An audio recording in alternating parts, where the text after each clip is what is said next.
안녕하십니까. 추천 시스템 기본 알고리즘을 강의하는 김광일입니다. 오늘은 모델 기반 협업 필터링 중에서 나이브 베이스 방법을 사용하는 협업 필터링에 대해서 알아보겠습니다. 자, 나이브 베이스 모델을 사용한 협업 필터링 방법에 대해서 개념과 나이브 베이스 가정이라는 거, 나이브란 말이 붙은 이유가 되겠는데 나이브 베이스 가정이란 무엇인지, 그리고 그로 인해서 생기는 과적합 방지를 위한 라플라스 평활, 이런 부분에 대해서 알아보겠습니다. 이진 평점에서 나이브 베이스 방법에 예에 대해서 한번 숫자를 가지고 한번 계산해 보겠고, 인의 분류 회귀 모델을 협업 필터링에 사용하는 방법에 대해서 알아보겠습니다. 그리고 예측 편향을 줄이기 위한 방법을 알아보겠습니다. 그리고 신경망을 블랙박스처럼 사용하는 방법에 대해서 공부해 보겠습니다.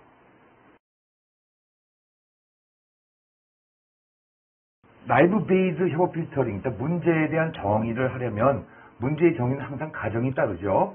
그 가정을 하는데 여기서는 평점에 가능한 값의 수가 좀 적다는 가정을 했는데 큰 무리 없겠죠. 일반적으로 하나, 둘, 다섯 이 정도라고 보니까 값의 수가 적다. 그 다음에 평점은 범주형 값을 갖는다. 즉 평점에는 순서가 없다는 전제입니다. 그래서 평점 행렬을 이렇게 R이라고 한다면 RUJ는 사용자 U가 아이템 J에 부여한 평점이 되겠죠. 이것은 우리 익히 알고 있는 내용이에요. 그랬을 때 이 문제의 목적은 다음과 같은 확률을 최대화시키는 거예요. 무슨 확률이냐면 RUJ, 사용자 U가 J에 대한 준 평점이 VS일 때, 그때 단 뭐가 주어졌을 때 IU라는 집합이 주어졌어요. IU는 뭐냐면 사용자 U가 평점을 준 아이템 인덱스 집합이에요. 예를 들어서 아이템 1, 아이템 3, 아이템 5에 만약에 평점을 줬다면 이 집합은 135가 되겠죠.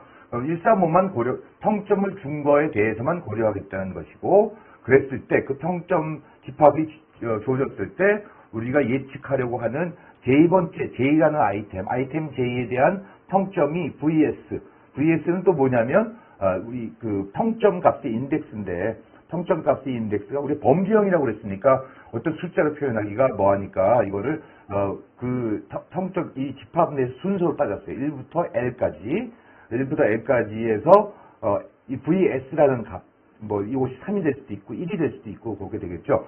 그런 값을 가질 확률 중에 이 확률을 최대화시키는 요 값, 즉 RUJ가 1.1일 때 이게 최대될 것이냐, 이것이 2가 됐을 때 최대가 될 것이냐 찾아서, 만약에 2일 때 이 값이 최대가 된다면 해는 2가 되겠죠. 그죠? RUJ는 2일 때 최대값이 되는 거죠. 자, 그래서 우리가 이거 진행하기 전에 또 나이브 베이스 모델의 베이스 정리를 한번 그래도 리마인드하고 가야죠. 다 이거 모르는 사람 없겠지만 PB given A는 PA분의 PANB고, 그 다음에 이것을 우리 고배 법칙에 따라 전개시키면 PAB는 PA given B의 PB죠. 그죠? 그럼 이런 형태의 모양이 돼요. 물론 우리 그 고배 법칙에 따라서 고배 법칙에서 유도된 거지만 PBA 곱하기 PA는 PAB 곱하기 PB죠. 그 생각이 날 겁니다. 그 다음에 이것을 좀 더 우리 문제에다 대입을 시켜보면 IU, 평점을 준 아이템 집합들, 아이템 인덱스 집합이 주어졌을 때, 즉 이 사용자가 아이템 1, 3, 4에 대해서 135에 대해서 평점을 줬을 때 RUJ가 VS라는 어떤 값을 가질 확률은 이쪽, 자, 집합이 평점을 준 135, 아까에 의해서 계속 135를 봤으니까 135가 주어졌을 때 그 J에 대한 아이템에 대한 평점이 VS일 확률 곱하기, 그 다음에 이 값이 주어졌을 때, 그런 것이 됐을 때 꼭 반대로 이러한 아이템에 대해서 평점을 줄 그럴 확률, 이건 가능도죠. 가능도고 이것은 사전 확률이라고 하죠. 그래서 이런 값을 구하는 거가 되겠죠. 주변 확률, 여기서 주의하자면 주변 확률, 여기서는 IU는 S와 독립이죠. 여기서 어떤 이 평점하고는 관계가 없어요. 그죠? 그 정교와 상수기 때문에 이것은 생략해도 되겠죠. 이 부분은 상수, 데이터셋이 주어지면 바로 상수로서 계산될 수 있는 부분이니까 이 부분을 만약에 생략한다면 정교와 상수, 이걸 정교와 상수라고 하는데 P, R, U, J equal VS given IU라는 이 사후 확률이 확률 함수로서, 확률 값으로서 존재하기 위한, 즉, 확률이라는 게 뭐죠? 더하면 1이 돼야 되는 조건이 있잖아요. 그 조건을 만족하기 위해서 들어가야 되는 수기 때문에 생략한다면 최적화 문제의 해는 변하지 않죠. 따라서 equal 대신 우리는 비례한다는 거를 써서 이렇게 정리할 수 있겠어요. 자, 그럼 보면 우리 여기서 중요한 거는 이제 어떻게 구하느냐가 중요한 거니까 사전 확률 P, R, UJ가 VS라는 값을 가질 사전 확률은 아이템 J에 대해서 하는 거니까 아이템 J에 대해서 평점을 부여한 사용자들이 있을 거 아니에요. 그죠? 아이템이 있으면 아이템 J에 대해서 사용자들이 누가 몇 점을 줬을 거고 누가 몇 점을 줬을 텐데 이제 A, B, C라는 사용자가 줬다면 여기 이 중에서 VS를 준 사람이 이 사람 VS를 줬고 이 사람 VS를 줬다면 전체 4사람 중에 2사람만 VS를 준 거니까 2분의 1이 되겠죠. 이렇게 데이터가 주어지면 미리 구할 수 있는, 사전에 구할 수 있는 사전 확률이에요. 그것이 비율이고 가능도는 요것이 VS일 때 RUJ가 여기가 이 사용자가 요게 U라고 하죠. U가 여기 있는데 요것이 VS일 때 있을 때 그때 이놈이 이렇게 나타날 확률이에요. 그죠? 이 보면 이게 시퀀스 값이에요. 따지고 보면 우리 앞에서 보면 1, 3, 5라는 거예요. 자, U라는 사용자에 대해서 J번 사용자가 J라는 아이템에 대해서 아이템 J에 대해서 VS 좀 지저분하니까 다시 쓸게요. 여기 VS라는 평점을 준다고 가정했을 때, 그냥 가정이라고 생각해서 이렇게 줬을 때, 그랬을 때, 이 U라는 사용자가, 아이템 1, 3, 5에 대해서 평점을 이런 식으로, 평점을 줬을 확률, 이런 가능도가 얼마나 되겠는가. 물론 계산할 수 있어요. 계산할 수 있지만, 너무나 조합이 많기 때문에 계산 비용이 너무나 크거나 또는 불가능하다. 현실적인 문제에서는 이런 문제가 있어요. 가능도에는. 그래서, 우리는 나이브 베이즈라 가정이라는 가정을 해요. 왜 나이브 베이즈라고 했을까? 나이브 베이즈 모델을 배워왔던 사람들은 뭐 알고 있겠지만 나이브하다는 말은 사전에 보면 순진하다, 뭐 단순하다 이런 뜻이죠. 너 이렇게 생각이 단순하니 이런 표현을 너는 이렇게 생각이 나이브하니 이렇게 얘기하잖아요. 순진하다, 단순하다는 것처럼 좀 무리스러운 가정을 한다는 거죠. 좀 실제로는 까다롭고 복잡한 문제인데 단순화시켜서 그렇게 가정을 한다는 뜻이고 우리 가능도를 구할 때 이렇게 시퀀스를 전체가 있는 걸 놓고 보니까 너무 복잡해요. 이게 결합 확률 분포 형태를 가지니까 굉장히 복잡하지만 이것이 조건부 독립이라고 만약에 가정한다면 RUJ가 VS일 때 RU1 첫 번째 아이템 아까 같은 경우는 1이죠. 1, 3, 5 이것들이 다 독립이라고 보는 거예요. 다 독립이라고 본다면 이렇게 나눠 쓸 수 있겠죠. 곱으로. 이렇게 쓰면 계산이 훨씬 쉬워지겠죠, 이제. 그래서 이렇게 가정을 한다면 결국 가능도는 이렇게 곱으로 나타낼 수 있을 것이다. 이걸 나이브한 가정이라고 해서 그래서 나이브 베이즈 모델이라고 부르는 거죠. 그러면 다시 이걸 다시 옮겨왔었어요. 옮겨와서 이 가능도는 이렇게 각각에 대한 가능도의 곱으로 조건부 확률로 곱으로 나타낼 수 있고 다시 재정리하면 이렇게 쓸 수 있을 거예요. 자, 사후 확률 RUJ가 VS일 때 RUJ가 U가 J에 대한 아이템 J에 대해서 VS라는 평점을 주었을 때 이 사람이 아까 조금 전에 1, 3, 5라고 그랬어요. 그죠? 우리가 1, 3, 5라는 데 평점을 줬어요. 그죠? 평점을 줬는데 U라는 사람이 여기 아니죠. 여기 아니고 1, 3, 5 1, 3 여기가 있어야지. 1, 3, 5 아이템에 대해서 평점을 준 거예요. 이렇게 첫 번째, 세 번째, 다섯 번째 평점을 준 거예요. 그렇게 될 확률, 사후 확률은 RUJ가 VS, 요 놈이 요 J번째인데, 요것이 VS일 그 사전 확률은 미리 구할 수 있죠. 이것과 나머지 하나씩. 얘가 VS일 때 얘가 RUK가 지금 평점이 주어졌으니까 요 놈이 RUK 확률, 요때의 확률 또 각각을 다 구하는 거죠. IU에 속하는 거에 대해서 그 평점의 확률을 계속 다 구해서 곱하면 이런 형식으로 정리가 되겠어요. 식 자체는 굉장히 간단하게 주어졌어요. 그죠? 자, 그러면 이걸 구체적으로 구하는 방법을 한번 보자고요. RUJ 사후 확률에 의한 추정값, 사후 확률을 가지고 구하는 거죠. 이 값을 가지고 사후 확률을 가지고 그럼 사후 확률을 가지고 어떻게 값을 구할까? 그렇게 생각해 보면 봅시다. 사후 확률을 가지고 추정값을 구하는데 어떻게 구할 것이냐? 자, 모든 S 값에 대해서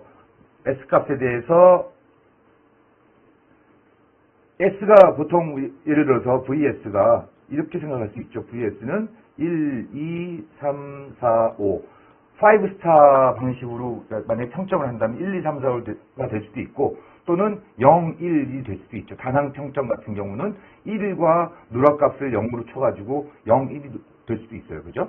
이렇게 해서 그 모든 종류에 대해서 조금 전에 이 사후 확률 값을 다 계산하는 거죠. 이 값을 다 우항을 다 계산하는 거죠. 계산해서 확률이 최대가 되는 S를 찾는 거죠. 그래서 언제 이 값 중에 언제가 최대가 되느냐를 구하면 추정치를 구할 수 있을 거예요. 이 방법은 평점을 순수한 범주형으로 다루면서 평점들 간의 순서를 무시하는 경우에 사용할 수 있고 평점 종류가 적을 때 사용할 수 있는 방법이에요. 평점 종류가 만약에 수십 가지가 된다. 그런 경우가 우리 추천 문제에서는 별로 없지만 많다면 사용하기가 좀 복잡하다. 계산 비용이 든다라는 얘기고 예측값을 모든 평점에 대한 가중평균으로 구하는 방법이에요. 방법 2는 평점 종류가 많을 때 굉장히 좀 많을 때 쓸 수 있는 방법인데 여기 한번 식을 봅시다. 식을 보면 여기 보면 우리가 구하는 식은 실제로 VS가 주어졌을 때 135에 대한 확률을 구하는 거예요. 그죠? 135에 대한 확률을 구하는 건데 자, 여긴 반대로 135가 주어졌을 때 RUJ가 VS의 확률을 구하는 거예요. 그 VS 그러면 여기 밑에는 뭐냐면 S 이퀄 1에서 L까지 이게 뭐 5스타라면 1부터 5까지겠죠. 그죠? 1부터 1, 2, 3, 4, 5까지 하면서 RUJ가 어떤 값을 가질지 확률 전체를 더한 값 분의 이거 그 VS가 1점부터 평균치니까 1점부터 5점까지 각각 이 확률을 가중치를 해서 더한 값이 되는 거죠.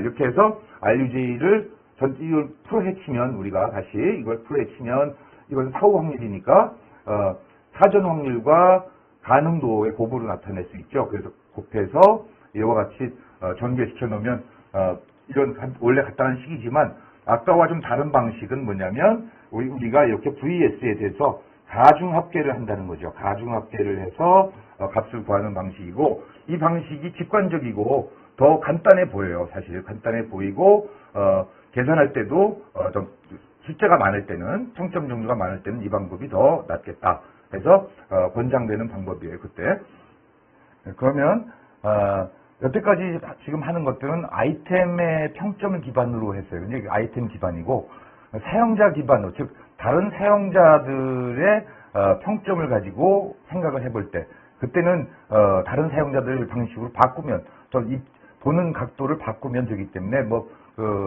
구현 방법이 전혀 달라지지 않겠죠. 자, 그러면 이러한 부분 이제 과적합 관계 얘기가 계속 나오는데 과적합 얘기가 우리가 항상 이 평점 행렬이 집합할 때는 항상 과적합 얘기가 나와요. 항상 발생할 수밖에 없는데 우선 당장 생각할 수 있는 것이 아이템 J에 대한 사용자 평점 수가 적은 경우라고 말을 했지만 실제 없는 경우가 많단 말이에요. 아이템 J에 대해서 사용자 평점 수가 아주 적어 몇 개밖에 없어요. 몇 개밖에 없다면 이 사전 확률 이 자체가 계산을 할 수 있지만 그것이 굉장히 믿을 만한 수치가 아닌 거죠. 왜냐하면 거기 평점 한 개만 늘어나도 값이 확확 변할 테니까 이게 강건할 수가 없어요. 특히나 아이템 J에다가 평점을 준 사용자가 아무도 없을 수도 있어요. 그렇다면 우리 추정식이 우리 앞에 공식에 따르면 그냥 0 나누기 0 형식이 된다고 말해요. 그죠? 위아래 다 0이 들어가게 되니 여기서 0이 들어가게 되니까 위아래 0이 들어가서 결국은 0 나누기 0이 돼 버려요. 그럼 이제 부정형이 돼 버리겠죠. 이렇게 되면 문제가 발생하는 거죠. 계산이 안 되고 프로그램이 멈추겠죠. 자, 그러면 이제 또 상황이 어떤 또 상황을 생각할 수 있냐면 여기 보면 우리 73의 식, 이건 우리 사전 확률은 사후 확률 곱하기 가능도 곱에 대한 식에서 봤을 때 이 가능도식분을 보면 가능도식에 대해서 이 사전 확률보다도 이 부분이 더 나빠지게 된다. VS가 주어졌을 때 RUJ VS라고 했을 때 RUK 확률은 RUK가 어떤 값을 가질 확률들은 더욱 강관하지 못하다. 따라서 왜냐하면 평점 행렬에서 점수를 받은 게 아주 적으니까 아주 작은 부분만 여기에 조건부 되니까 더더욱이나 작아지게 돼요. 그래서 값이 안 나오는 경우가 0으로 나오는 경우가 아주 허다하게 돼요. 그래서 이런 현상들은 우리가 아주 적은 데이터를 사용하여서 모델 파라미터를 추정하려고 하기 때문에 발생하는 과적합이 되는 거죠. 데이터 수가 아주 적게 되니까 여러분 기계학습에서 과적합의 원인에 대해서 배웠을 거예요. 어떤 복잡한 모델을 데이터를 적게 가지고 그 모델을 훈련시키려고 하면 과적합이 발생한다고 했죠. 간단하게 그림 한번 그려보고 갈게요. 어떤 모델을 이렇게 이런 모델을 원래 이런 모델이어야 되는데 이렇게 곡선으로 추정이 돼야 맞는데 이거를 만약에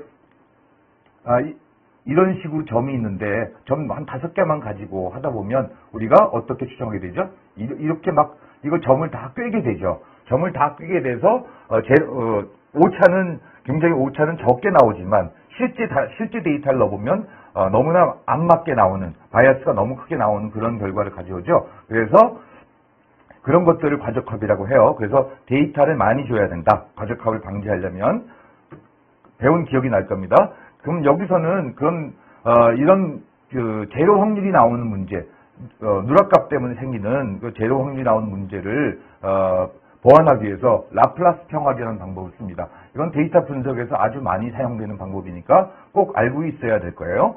라플라스 평합이라고 라플라시안 스무딩이라고 하는데 제로 확률 또는 빈도 제로 문제를 해결하기 위한 보정 방법이고 쉽게 얘기하면 확률이 있는 빈도가 있는 아이템에 있는 그 빈도를 하나 띄워다가 제로로 나와 있는 거다 하나 넣어주는 거예요. 즉 예를 들어서 평점 1인 것이 5개 있었고 2인 것이 2개 있었고 평점이 3인 게 0이더라. 그러면 여기다가 하나 이렇게 넣어주는 거예요. 1로 넣어주고 어디서 띄워줄까? 지금 계산하고 맞는 건 아니지만 4, 2, 1 이렇게 넣어줘도 되겠죠. 이거보다는 이렇게 넣어줘도 될 거예요. 6, 3, 1 이렇게 넣어주면 되겠죠. 6, 3, 1 하나씩 더해줘요. 더해주면 이 제로 확률이 1로 올라오면서 다른 것들은 확률값이 높을수록 올라가는 증분분이 좀 비율적으로 작을 거예요. 비율은 작게 올라가지만 여기서는 많이 올라가게 되죠. 이렇게 하는 스무딩 방법인데 자 식을 보면 여기다 분모 분자에다가 이렇게 알파 L 곱하기 알파 알파는 우리가 이미 정하는 수인데 보통 1을 써요. 1을 쓰고 L은 우리 평점의 수 5스타면 5개 또는 2개 바이너리면 2개 이렇게 쓰게 되겠죠. 그래서 만약에 여기 이제 Q1, Q 이것은 뭐냐면 1, 2, 3, 4, 5라는 5스타 방식으로 5가지 평점 형태로 쓴다면 1점을 준 사람은 몇 명? 10명. 2점을 준 사람은 15명, 사용자 중에 이렇게 나올 수 있을 거 아니에요? 그럼 여기에 이 중에 하나가 0이 껴있을 수 있죠? 16, 여기는 35 이렇게 돼 있다면 이 0에다가 이걸 0을 없애주기 위해서 이 식대로 한다면 전체 합이 만약에 한 60이었다면, 한 70이었다면, 70분의 더하기 L은 여기 5가지니까 5 곱하기 1, 그 다음에 QS가 만약에 여기라면, 요거 0이잖아요. 그죠? 0이고 플러스 1이죠. 그러면, 제로 확률은 면하죠. 이렇게 만드는 방식, 변환해 놓는 것이 라플라스 평활입니다. 그래서, 실제 값을 우리 한번 해보면, 만약에 아이템 J의 평점이 없다면, 모두가 제로가 될 수 있죠. 다 모두가 제로가 될 수 있는데 이런 경우도 보면 L분의 1로 나올 수가 있을 것이고 그 알파가 커지면 평화를 더하게 되겠죠. 이게 더 많이 더해주는 거니까. 그렇게 된다면 결국 이런 식이 되는 거예요. 원래 오리지널한 히스토그램 같이 그 본다면 만약에 이렇게 뾰족한 이런 형태의 히스토그램을 갖는 것을 알파를 많이 키운다면 이렇게 느슨하고 부드럽고 스무딩이니까 부드러운 상태, 0이 없는 이런 부드러운 상태로 변한다는 거죠. 너무 많이 주게 되면 둔감해져서 분석 결과가 좋지 않게 되겠죠. 그래서 조금만 주는 것이 맞겠죠. 자, 그 다음에 이진 평점에서 나이브 베이스를 실제로 한번 계산해 보기로 하죠. 여기 보면 그 평점은 마이너스 1하고 1밖에 없다. 이진 마이너스 두 가지 종류만 있다. 이제 5 by 6예요. 5 by 6의 평점 행렬이고 라플라스 평화는 사용하지 않기로 해요. 여기선 제로값이 별로 없어 보이고 우리가 원하는 건 이거 추정하는 거니까 쓰지 않기로 하고 그다음에 사용자 3에 대해서 누락 평점을 예측하려고 하는 거니까 결국 3.6을 우리가 계산해야 되겠죠. 그러면 앞에 그 실사식을 이용해서 요 물음표된 첫 번째 요것이 1일 사후 확률을 계산하면 그대로 비율을 계산하면 우리 이 가능도와 사전 확률을 계산하는 거예요. 그죠? 이거를 쭉 요 놈을 이것과 요 가능도들의 곱으로 쭉 해서 계산하면 되는데 이것들은 다 계산이 가능하죠.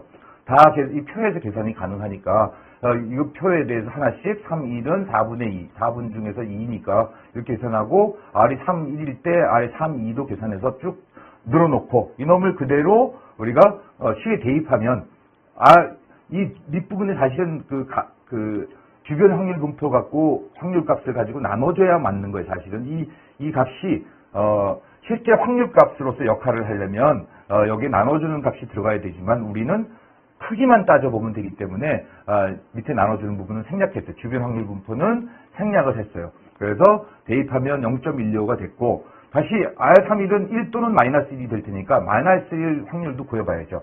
마이너스 1 확률도 구해보니까 우리 쭉 이런 과정 똑같이 거쳐서 해보니까 0이 나왔어요. 라플라시안 스무딩을 했으면 다른 값이 나올 수 있어요. 그죠? 근데 여기는 지금 이제 없어요. 그래서 여기는 없이 했기 때문에 이렇게 0이 나왔어요. 0이 나왔고 보면 R31이 1일 확률이 R31이 마이너스 1 확률보다 높잖아요. 그죠? 하나는 0이 나왔고 하나는 0.125가 나왔으니까 여기서는 1이라고 보는 거죠. 자, 그러니까 우리가 앞에서 언급했던 사후 확률을 가지고 추정한다는 뜻이 이 뜻이에요. 사후 확률을 구해봐서 그 사후 확률 중에 제일 큰 놈에 해당되는 값으로 예측을 하는 거죠. 그래서 R31에 대한 추정값은 1이고 36에 대해서도 생각을 해봐야죠. 36에 대해서 동일한 방법으로 계산을 해보면 마이너스 1이 된다는 것을 여러분들이 직접 해보면 확인할 수가 있을 겁니다. 그래서 그러면 R31이 1이고 R36이 마이너스 1이니까 이 중에 뭐가 커요? 이게 좋은 거고 이건 나쁜 거니까 3위를 아이템 1을 추천해야겠죠. 그러면 아이템 1을. 자, 그 다음에 우리가 블랙박스 분류 모델과 협업 필터링. 이게 무슨 말이 좀 표현이 그렇죠? 블랙박스 분류 모델이라고 여기 표현한 이유는 뭐냐면 분류 모델이 뭔지 모르겠다. 그냥 어디 알고리즘 그 라이브러리에 가니까 그 모델이 있는데 그냥 잘 모르지만 거기다 입력 이거 집어넣으면 뭐가 나온대. 그것까지만 알고 써보자 이거죠. 써서 활용해서 우리가 협업 필터링을 할 수 없겠는가? 어떻게 활용할 것인가? 신경망 커다란 모델이 있는데 기가 막히게 좋대더라. 그럼 그걸 가져다 쓰고 싶다. 그 얘기를 하고 있는 거예요. 그래서 임의의 분류 또는 회귀 모델을 활용하는 방법에 대해서 평점 확률의 불완전성이라는 게 일반적인 그 분류 회귀 모델을 협업 필터링에 적용하는데 가장 큰 걸림돌이에요. 일반적인 분류 회계 모델은 누락값이 없어요. 그죠? 없죠. 누락값이라는 게 없고 항상 전처리 과정을 거치면서 누락값 보정을 다 하죠. 임피테이션을 해서 누락값이 없도록 만들어 놓고 아니면 버리거나 하는 방식으로 처리를 하는 것이 일반적인데 추천 시스템만큼은 누락값을 가지고 있다는 거예요. 기본적으로. 태생적으로 많이 있죠. 그것도 많이 있기 때문에 가장 큰 걸림돌이에요. 그래서 우선 반항평 어떻게 처리해야 되느냐 불완전성을. 반항평점 같은 경우는 이게 좀 쉬워요. 다낭평점은 누락값을 0으로 채우는 것이 일반적인 관례야. 이거를 뭐 약간의 그 편향이 주입되긴 하지만 그 편향은 무시해도 된다 할 정도로 돼 있어서 누락값을 0으로 채워요. 그러면 결국 평점 행렬이 어떻게 바뀌냐면 고차원의 희박 이진 데이터가 되는 거죠. 0과 1로 채워졌는데 0값이 굉장히 많은 그런 고차원 데이터가 되겠죠. 자, 그러면 평점 확률 불완전성이 제거됐고 이것들을 가지고 이제는 완전 complete matrix가 됐으니까 완전 행렬이 됐으니까 이걸 가지고 여러 가지 우리가 기존에 있는 기계학습 또는 딥러닝 모델들을 다 써볼 수 있는 거죠. 다항 평점 같은 경우는 이제 그냥 쓰기가 뭐예요? 왜? 평점이 자꾸 비어 있으니까 그 문제가 생겼는데 그걸 0으로 채워놓자니 그거 가지고 바로 회계 모델을 돌리자니 안 맞는단 말이에요. 그래서 우리는 제일 먼저 생각할 수 있는 게 이런 다항 평점 행렬인 경우에는 차원 축소를 통해서 저차원의 밀집 벡터를 얻어서 그 밀집 벡터를 가지고 분류 회계 모델을 사용해서 평점을 예측하자 하는 게 되겠죠. 하지만 이런 경우에 한 가지 단점은 해석 가능성이 소실된다는 거죠. 축소된 표상을 가지고 차원 축소시켜서 나온 표상을 가지고 뭔가를 했을 때 그 각각의 축소된 차원에 10바이트 만약에 표현했다면 원래 가지수가 한 1000개쯤 되는데 10개만 요소를 가지고 엔트리를 가지고 있는 벡터 썼다면 이 각각이 나타내는 게 뭔지를 모르죠, 우리 그죠? 모르기 때문에 설명할 수가 없게 돼요. 자, 그러면 차원 축소 없이 할 수 있는 방법은 없을까? 차원 축소 없이 하는 방법을 그래도 고안을 해봤어요. 차원 축소 없이 분류 방법을 메타 알고리즘을 사용하면서 반복적 방법을 함께 사용한다. 그건 뭐냐면 어떤 반복적 알고리즘을 하는데 그 안에 분류 모델을 살짝 집어넣어서 일부분만 분류 모델을 쓰는 거예요. 분류 모델을 써서 우리가 어떤 값을 추정하거나 하는 일이 하나 생기면 그 분류 모델을 쓰고 전반적으로는 그걸 계속 반복적으로 하면서 뭔가 개선해 나가는 그런 형식을 취한다는 뜻이에요. 메타 알고리즘을 쓴다라는 말은.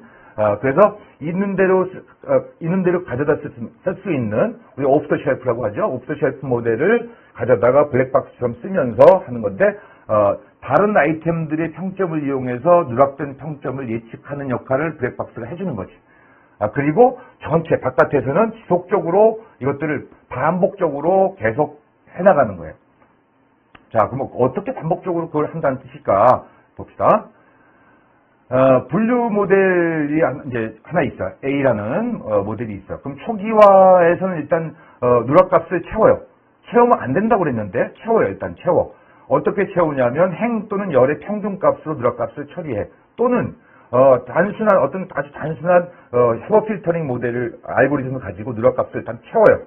그러면 그 값이 정확하지 않겠죠. 단순하게 이렇게 평균값도 정확한 거가 아니고 여기서도 정확한 거가 아니에요. 또는 뭐 그냥 평균 중심화 시켜가지고 누락값을 모두 0으로 채운다든가 아무튼 토기값을 이렇게 만들었어요. 그래서 예측을 수행해. 예측을 수행하면 거기에 어떤 편향이 발생하겠지. 편향이 발생하면 그것을 반복적으로 바꿔나가는 거예요. 어떻게 이거 예측 편향을 줄여나가냐. 여기서는 예측 편향을 줄여나가면 되는 거예요. 계속 반복적으로. 그럼 어떻게 줄일 거냐. 스텝 1. 종속 변수는 누락값이 있는 어떤 열. 자, 봅시다. 어떤 열, 행열. 여기 J라는 열에 뭐 하나 있더라 이거지. 어디 다 많겠지만 하나를 잡았어요. 이렇게 대상자로 우선 요거를 처리하자. 요거를 처리하자. 나머지 열들은 모두 이제 독립 변수가 되는 거예요. 여기 나머지 이 열들은 다 독립 변수가 되고 이것들 다 모아서 훈련 데이터로 쓰는 거죠. 요거 하나만, 요 레코드 하나만 테스트 레코드가 되는 거고 이 레코드들은 여기 레코드가 전체 n개 사용자가 있었으니까 n-1개는 모두 훈련 데이터가 되는 거예요. 그러면 이걸 예측할 수 있겠죠. 그래서 이걸 쭉 다 집어넣어서 모델을 선형 모델을 돌리든 뭘 돌리든 신경망을 돌리든 해서 요 값을 예측할 수 있을 거라고요. 그러면 이걸 채워. 자, 그래서 특징들 나머지들은 이렇게 해서 여긴 대신 요 나머지 요 부분은 이미 누락값을 채웠잖아요. 그죠? 여기도 물론 채웠겠지만 우리가 누락값이 있었다는 것은 알고 있어야 되는 거고 그거 하나만 보완하는 거예요. 지금 나머지의 누락값들은 우리가 임시로 초기화시킨 값으로 들어가 있단 말이에요. 그러면 나머지는 훈련 데이터는 완전 표시 데이터가 되는 거예요. fully specified data셋이 되는 거고, 알고리즘을 돌리고 나면 요 값을 이제 나오겠죠. 그죠? 그러면 요 하나는 뭔가를 채운 거지. 채우고 계속 반복하는 거예요. 이렇게. 모든 아이템에 대해서 다 반복을 하는 거예요. 그러면 굉장히 많은 횟수를 돌려야겠죠. 그죠? 아무튼 그래도 해나갈 수 있는 거죠. 자, 여기 보면 그림으로 한번 그려봤어요. 전체 원래 평점 행렬이 이렇게 있고, 이거를 아이템 3열을 이제 선택했어요. 이걸 먼저 대상으로 뭔가 요거 하나를 예측해보자. 이런 식으로 한다면, 이거 뒤로 보냈어요. 이건 사실 이렇게 안 하는 거지만, 여러분들이 이해하기 좋게 하기 위해서 뒤로 몰았어요. 뒤로. 종속 변수를 뒤에다 두기 위해서 이렇게 뒤로 몰았고, 그리고 나머지는 다 누락값을 채웠어요. 그죠? 누락값을 채우고, 이러면 이렇게 모을 수 있죠. 다 정리가 됐어. 그러면 이거 가지고 훈련 데이터를 써서 해도 되겠죠. 그죠? 훈련 데이터 쓰고 이거는 테스트 데이터셋이 될 수 있겠죠. 그런데 이게 굉장히 많다면 이런 방식도 좋아 보이지 않아요. 그죠? 이런 방식 좋아 보이지 않지만 하여튼 이렇게 진행될 수가 있겠죠. 자, 그러면 스텝 2는 어떻게 하냐면 알고리즘 A를 반복적으로 적용해서 다른 모든 열들의 누락값을 업데이트하는 거예요. 다른 모든 열들, 행열이 있으면 이렇게 해서 이제 조금 전의 방식을 반복하는, 모든 열에 대해서 반복하면 결국 최종적으로 모든 누락값들을 예측하는 그런 셈이 되는 거죠. 자, 그러면 한번 예를 들어서 한번 보면 영화 추천 문제를 가지고 우리 한번 신경망을 썼을 때 한번 생각해 보죠. 신경망에 대해서도 관심이 많던데, 그러면 사용자가 이렇게 있고 영화가 4개가 있어요. 4개가 있으면 각 행을 일단 0으로 채우기 전에 평균 중심화하고 0으로 채웠어요. 그러면 우리 신경망 모델에 대해서는 설명을 생략할게요. 이 신경망에 대해서는 기본적으로 선형 모델과 멀티 레이어가 있을 때 이 모델들은 이렇게 좀 복잡한 형태를 띠지만 이 모델 자체를 우리가 여기 설명할 필요는 없다고 생각이 돼요. 그러면 종속 변수가 4개가 되는 거예요. 그죠? 자, 여기 보면 이 4가지가 각각 누락값이 다 있으니까 한 번은 이 친구가 글래디에이터가 종속 변수가 되고 한 번은 배너가 종속 변수가 되는 식으로 모델이 4개가 생기는 거죠. 물론 모델 구조는 똑같이 가져가도 되는 거지. 똑같이 가져가는 거지만 그래서 입력이 3개가 들어가서 이 부분에 대해서 예측을 하고 굿밸런스에 대한 누락값들을 예측하고 나머지 이렇게 해서 또 글라디에이터에 대한 거 예측하고 이렇게 해나갈 수 있게 됐죠. 그러면 다 끝나고 나면 이제 누락값이 0이 아니라 어떤 값을 갖게 되는 거죠. 자, 이렇게 오늘은 나이브 베이즈 모델을 중심으로 협업 필터링을 알아봤는데 나이브 베이즈 가정이 무엇인지 알아보았고 사후 확률은 특히 사후 확률은 사전 확률과 가능도의 곱에 비례한다는 베이즈 정리를 사용하는 법을 배웠습니다. 평점에 대한 사후 확률을 계산해서 평점 예측치를 구하는 방법도 구체적으로 알아보았습니다. 그리고 이 누락 평점 때문에 생기는 과적합을 방지하기 위한 라플라스 평화라는 방법을 배웠습니다. 그리고 이진 평점을 사용해서 나이브 베이지에서 평점을 예측하는 방법을 구체적으로 알아보았고 임의의 분류 회귀 모델을 우리 협업 필터링에 가져다 쓸 수 있는 방법에 대해서 알아봤습니다. 그 과정에서 예측 편향을 반복적으로 줄여나가는 방법을 구체적으로 살펴보았고 우리가 관심이 많은 신경망을 블랙박스처럼 사용해서 협업 필터링을 구현하는 방법에 대해서 알아보았습니다. 그럼 다음 시간에 만납시다.